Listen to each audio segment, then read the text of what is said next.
My name is Grace Pan, and I'm a gameplay animator in God of War Ragnarok.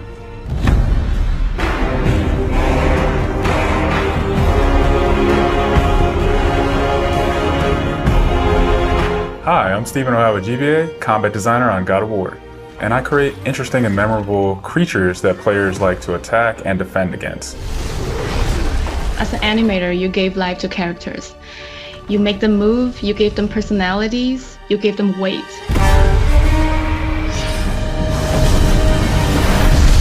My role as a VFX artist is to put the power behind a move. You are in control of fire and earth and water and wind.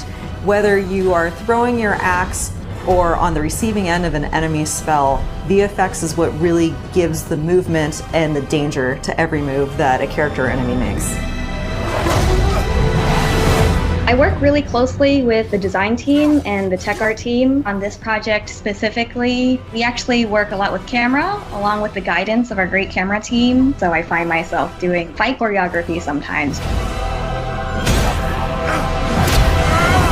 One of the most challenging parts about being a combat designer isn't the technical implementation of creating a creature, but it's really navigating that line between frustrating and engaging. We want to make something that makes players lean forward and focus and really try hard against that enemy and feel good about overcoming that, but we don't want to make them feel defeated if they can't figure something out. And then it feels rewarding when you win, not because it was impossible, but because it was fun and engaging. After the last game, we've heard the community cry out for more mini-bosses, bigger creatures, and enemy variety, and this time we really leaned into that. So in God of War Ragnarok, you're going to be traveling to all 9 realms, and each realm is going to have like its own theme of enemies that are very unique to that space. For example, in Alfheim, we're familiar with the Dark Elves, but this time around we're going to be fighting Light Elves, such as the Light Elf Warrior. One of the key learnings from the last God of War game is we don't have to think about the camera and how close combat is going to feel. We already have that knowledge, so we can build upon the close camera that we have, and we can iterate on enemies, creating more interesting scenarios. In the last game, Atreus was just starting to fight alongside Kratos, and he was learning from the master tactician. So in this game, he's trying to prove himself a little bit more, and we built upon those mechanics with him.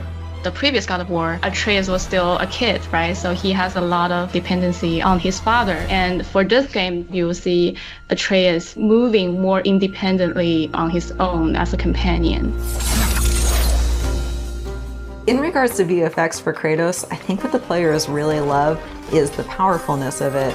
When you are playing as Kratos, you really do feel like the God of War. And moving into Ragnarok, we want to really make something bigger, make it stronger, make it more of a spectacle. You want them to be like, oh my gosh, I didn't know that the Blades of Chaos could get even better, but look at that. So as Kratos gets more powerful, he's going to have access to newer combos and newer abilities that will increase the combat depth of each weapon. For the Blades, one of the moves that I've really enjoyed from previous God of Wars is the combat grapple, and we're going to be bringing that with a new twist. I'm very excited for players to try the blade grapple traversal moves. That brings so much more speed into the movement and the dynamic feel to it. One of the ways we've expanded Kratos combat this time around is we've given more utility and choice to the shield loadout. If you are a parry person, you could really go for a shield that gears towards parrying. If you're a big blocker, then you could choose a shield that will really match your playstyle. One new mechanic or element that I'm really excited about is these combo finishers. Building up the stun meter this time around is going to lead to different ways to basically decapitate the enemy. You're going to be able to choose, which weapon you want to have when you kill a guy. Another feature that we've added for Kratos is his new pre-fall attacks. So you could jump off a ledge, and if there's an enemy below you, you could slam down on him. There's such an emphasis on verticality in some of these fights that it's super engaging. And as Kratos, now that you have so much mobility and that you can also take advantage of that verticality, I think it just adds such another interesting layer to a fight. In God of War Ragnarok, we've enhanced the Kratos and Atreus duo. He's going to initiate a little bit more, be aggressive. He's going to fight alongside you, and sometimes even surprise you with his combo abilities too. Some of the new expanded companion actions that you'll see Atreus do leverage the fact that he's older now, he's bigger now. And he's different from Kratos, so his magic has a different flavor. Not only that they fight side by side together, there are also a lot of mini games and player interaction moments. For example, like the puzzle systems and the set pieces. You definitely will see a lot more collaborations between father and son.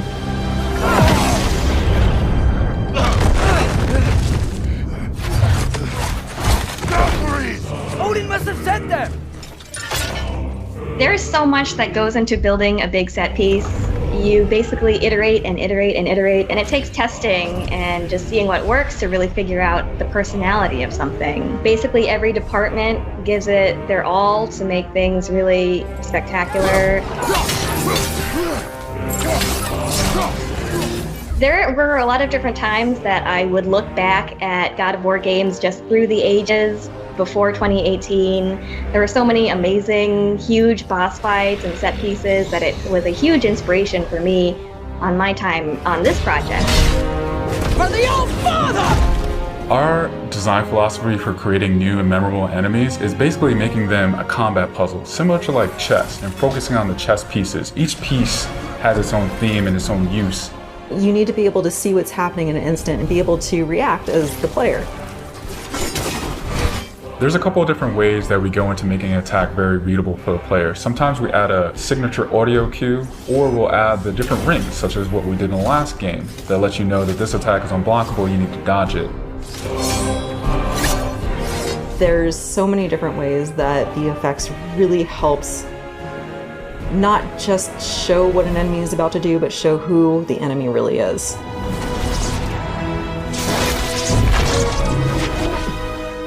Everything you design has to be surrounding the essence of the character and a story.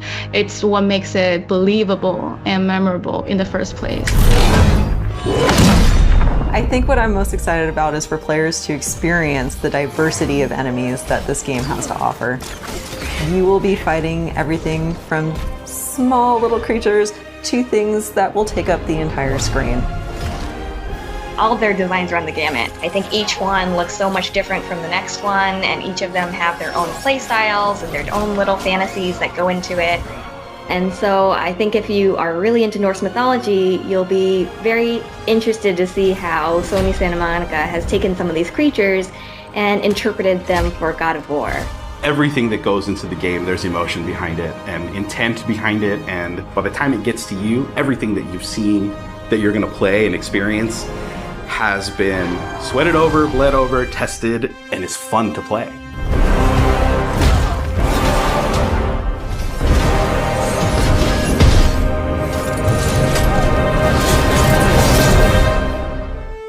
My favorite part of user experience design is when we get to have a player sit down and play the game and experience it regardless of the barriers they might face. Seeing players just overjoyed at the experience is one of the things that brings absolute joy to my heart. I hope that everything that we do to make accessibility better within the game, that's something that we can bring to as many people as possible.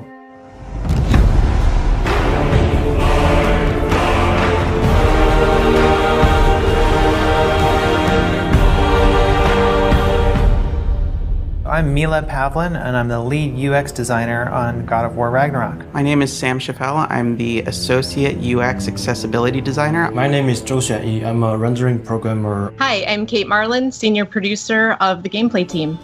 My primary job is to make sure that as I'm looking across the game, as features are developed, that designers and programmers and artists upfront are asking themselves, am I taking accessibility features into account while I'm designing this? Is there something I can add systemically that will help integrate this feature across the board?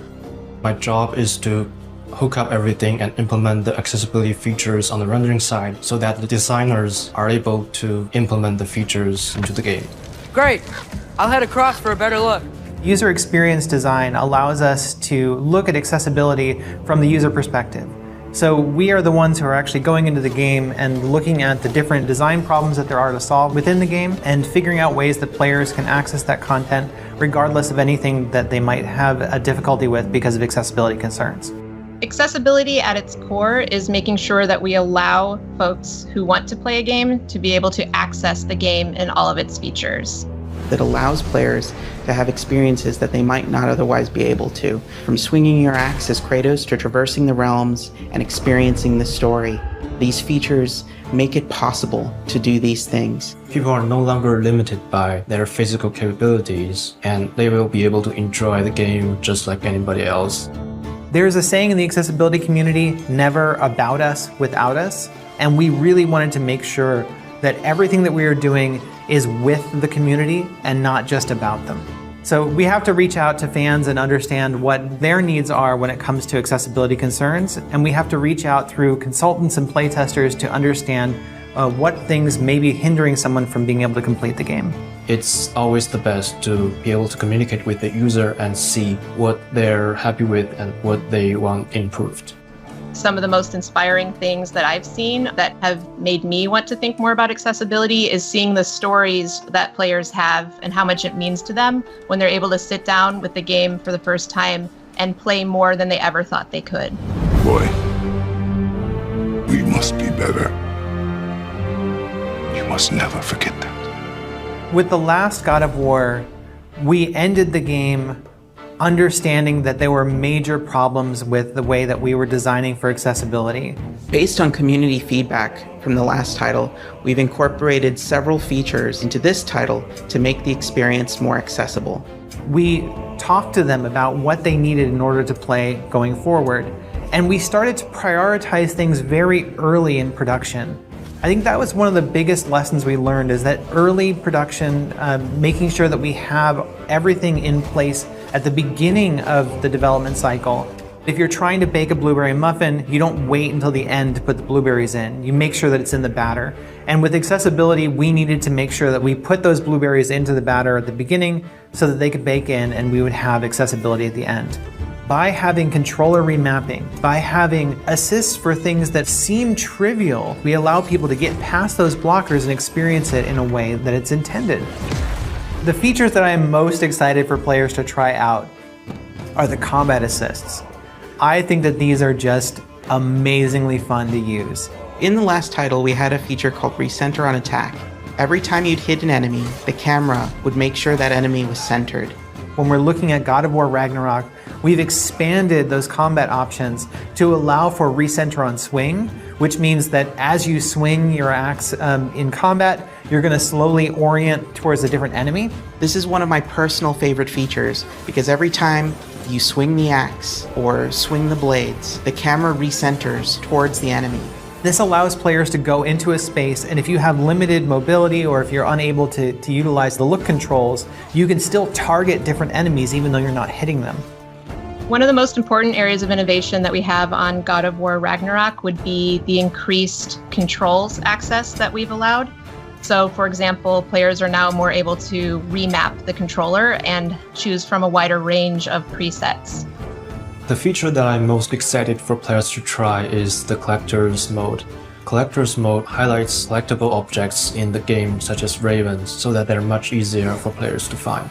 I'm excited for players to try various features that we've created, from high contrast mode to traversal assist, auto pickup to navigation assist. Navigation assist was one that I particularly am proud of because we went from not being able to have someone navigate through the game at all to having someone be able to navigate using just a navigation assistance ping. So we looked at games like The Last of Us Part 2 and how they were navigating players through their world with low vision play. And we took our own internal compass system and were able to actually allow players to rotate their camera towards the compass and navigate to their next objective.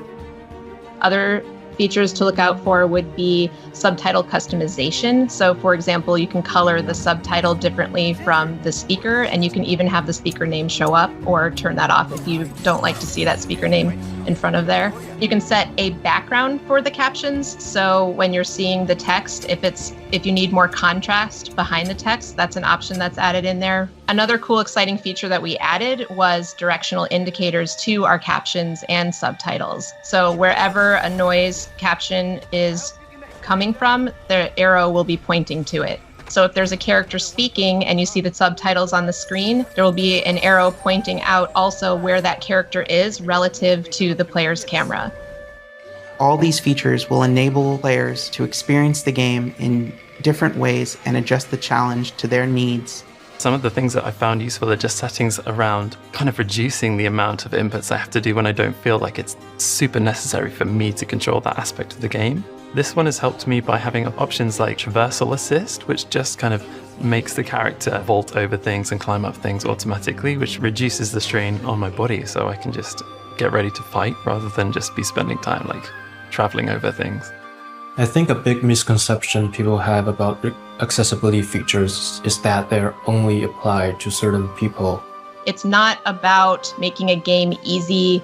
It's not about adding cheats. Accessibility controls are beneficial for everyone. It's beneficial for people with disabilities to be able to better engage with the game, but also open up those menus and see what they can do for you. People think accessibility means easy mode, and it is absolutely not about easy mode. If someone is unable to use their hand, for example, it doesn't mean that they want a lower difficulty. They just need to be able to set the controls in a way that allows them to use the controls differently. I'm partially deaf, so I can only hear out of my right side. The fact that they had audio panning made me really, really happy because I still can feel vibrations through my left. So I just channeled more of the audio through to my right side, which enabled me to hear everything just kind of better. Growing up playing games one-handed was very challenging. Early games didn't have all the accessibility features that games like God of War Ragnarok and The Last of Us Part 2 have. There's a stronger motivation there to be a better developer and a better designer when you know that you are making people's lives better by allowing them to play. The future of accessibility in video games is very exciting. As we continue to innovate and the conversation grows, the experience just gets better for everyone. My hope is that it will expand beyond our current audience to include everyone. The more every studio takes in information about what can make accessibility better, the more we can inspire each other and the better we can make all of our games more accessible. I really have a high vision of making games that are not just accessible in the way that you can just get through them, but that they're accessible in a way that they are enjoyable and create more choice for players.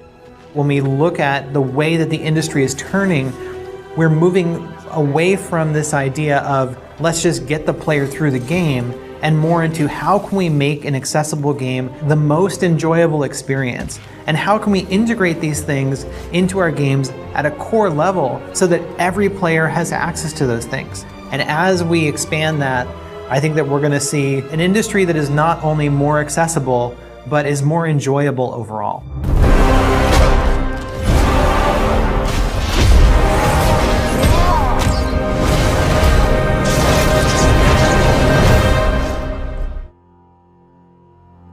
Bear that keeps to his own line, the wolf that seeks always its own kind.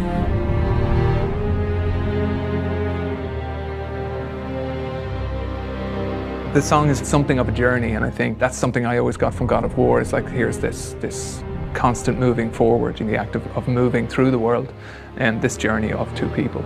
The world that hardens as the harsher winter holds. Underneath Kratos is this torrent of emotions. We are getting to explore those in a way that's deeper than ever before. I almost feel like you're giving him a voice that he, as a character, wouldn't be able to say on his own, that can capture that inner emotion. I've walked the earth and there are so few here that know how dark the night and just how cold the wind can blow. I really enjoyed the returning motif of a bear and a wolf. Two animals that one is definitely not a pack creature, one is a solitary creature, but yet they travel together, right? They're a pack somewhat of two, and the tensions, the sort of push and pull of a father and son relationship as that grows and complexes. So that was a fun challenge, bringing that into a lyrical narrative that feels natural. Playing you the theme, bum, bum, bum, just these 3 notes.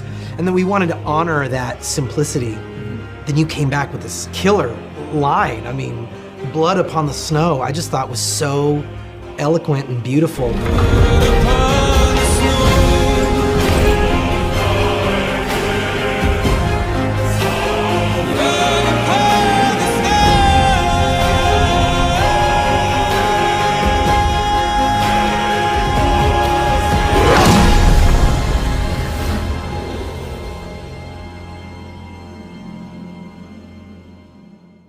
PlayStation